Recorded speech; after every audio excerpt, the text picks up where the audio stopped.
और एक बात ध्यान रखियो, जो यूं कहे में ना तू ना कर सके, उन्हें एक जवाब दे दो मन मन में अभी से कि मेरे दोस्त पेपर भी देंगे और सिलेक्शन भी लेंगे, पेपर भी देंगे और सिलेक्शन भी लेंगे, और सबसे पहला मिठाई का डिब्बा तेरे ही घर भिजवाएंगे।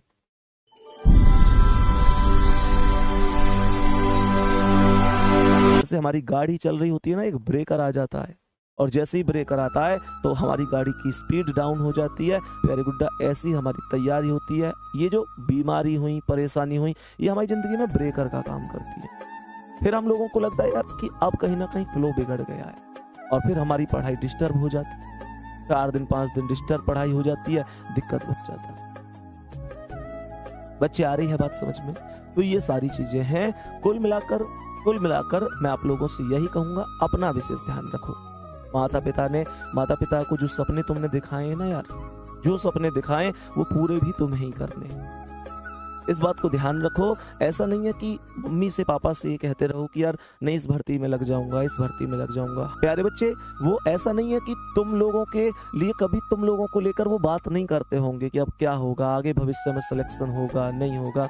तो वास्तविकता बता रहा हूँ, जब भी वो अकेले में बात करते होंगे तो शायद पापा मम्मी से कहते होंगे कि देख लेना, इस बार हमारा बच्चा निश्चित रूप से सिलेक्शन लेकर दिखाएगा। इस बार की वैकेंसी में हमारे बच्चे का नाम मेरिट लिस्ट में होगा, और मम्मी उनसे बड़े गर्व से कहती है कि हाँ तुम चिंता मत करो, इस बार हमारे सब दुख, सब दर्द, सब तकलीफ दूर हो जाएंगी। प्यारे बच्चे, एक बात ध्यान रखना, अगर तुम उनके बुढ़ापे की लाठी हो तो मजबूत लाठी ही बननी चाहिए। इस बात को बेहतर याद रखो कि तुम जितनी स्पीड से जवान हो रहे हो, मम्मी पापा उतनी स्पीड से ही बूढ़े हो रहे हैं।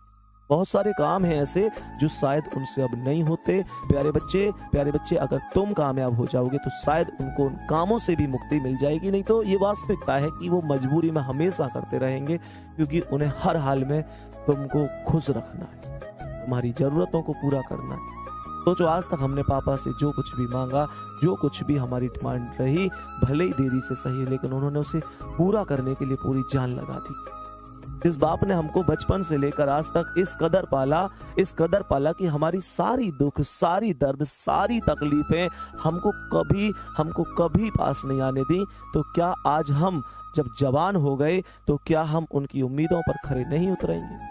प्यारे गुड्डा, क्या उनको वो खुशियां दिखाने का हमारा एक लक्ष्य नहीं होना चाहिए कि हम एक दिन जॉइंट लेटर का टुकड़ा उनके हाथ में ले जाकर रखें और कहें, लो पापा, लो मम्मी, मैं कामयाब हो गया, और वो पूरे गांव में गर्व से घूमकर इस बात को कह सकें कि आज हमारे घर में भी खुशी का दिन आया है। प्यारे बच्चों, वो माँ जो सबसे पहले घर में उठती है, सबसे बाद में सोती है, प्यारे बच्चे सोचो उसे कैसा लगेगा उस दिन, जिस दिन उनका लाडला कामयाब हो जाएगा। कैसा लगेगा, एक बार आंखें बंद करके सोचो, जिस दिन उनका बच्चा वर्दी में घर आ रहा होगा और उस कैप को उतार कर मम्मी के सर पर, पापा के सिर पर रख के एक सल्यूट मार के कह रहा होगा कि आज ये वर्दी, आज ये जज्बा, आज ये जुनून सब तुम्हारी वजह से है मम्मी पापा।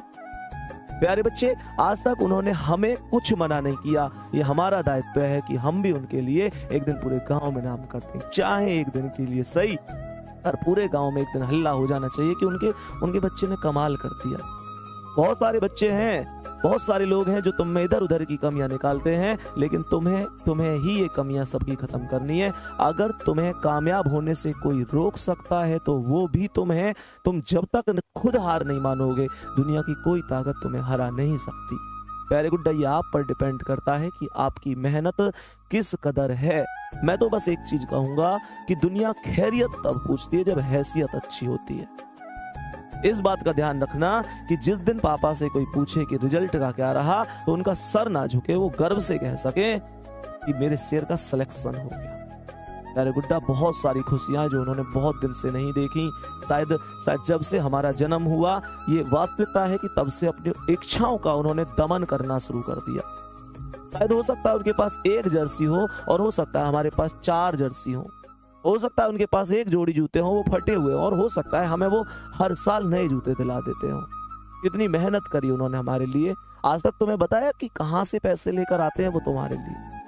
आज तक उन्होंने कभी कहा तुमसे कि कहां से, किस तरीके से वो तुम्हारे लिए चीजों की जरूरतों को पूरा कर रहे हैं? प्यारे बच्चे, कभी नहीं कहा। कभी तुमने 10 रुपए मांगे तो उन्होंने यही सोचा होगा कि मैं इसे कैसे भी करके 10 रुपए दूं, मेरे बच्चे का कोई ऐसा ना हो कि मेरे बच्चे को कुछ ऐसी चीज की जरूरत हो जो उसके दोस्तों के पास हो और इसके पास ना हो। तुम ऐसे ही बड़े नहीं हो गए, तुम ऐसी सारी खुशियां नहीं मिल गई। अरे बच्चे, इस गरीबी रेखा को तोड़ो।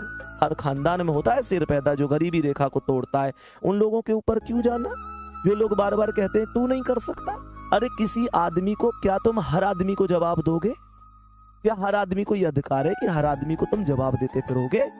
अरे तजुर्बों ने शेर को खामोश रहना सिखाया, क्योंकि दहाड़ कर शिकार नहीं किए जाते और कुत्ते भौंकते हैं अपना जिंदा दिली का एहसास दिलाने के लिए।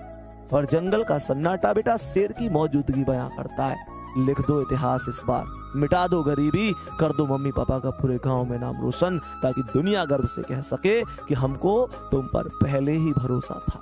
और ये मेहनत तुम लोग करोगे। और एक बात ध्यान रखियो, जो यूं कहे मेहनत तू ना कर सके, उन्हें एक जवाब दे दो मन मन में अभी से कि मेरे दोस्त पेपर भी देंगे और सिलेक्शन भी लेंगे, पेपर भी देंगे और सिलेक्शन भी लेंगे, और सबसे पहला मिठाई का डिब्बा तेरे ही घर भिजवाएंगे। गुड्डा होगा सिलेक्शन, मेहनत करो, सिलेक्शन जरूर होगा। बस तुम्हारे इरादों में जान होनी चाहिए, तुम्हारे इरादों में जान होनी चाहिए। रख हौसला, वो मंजर भी आएगा, प्यासे के पास चलकर समुंदर भी आएगा। और थक कर ना बैठ रहे मंजिल के मुसाफिर, मंजिल भी मिलेगी, मिलने का मजा भी आएगा। मेहनत करो शानदार तरीके से।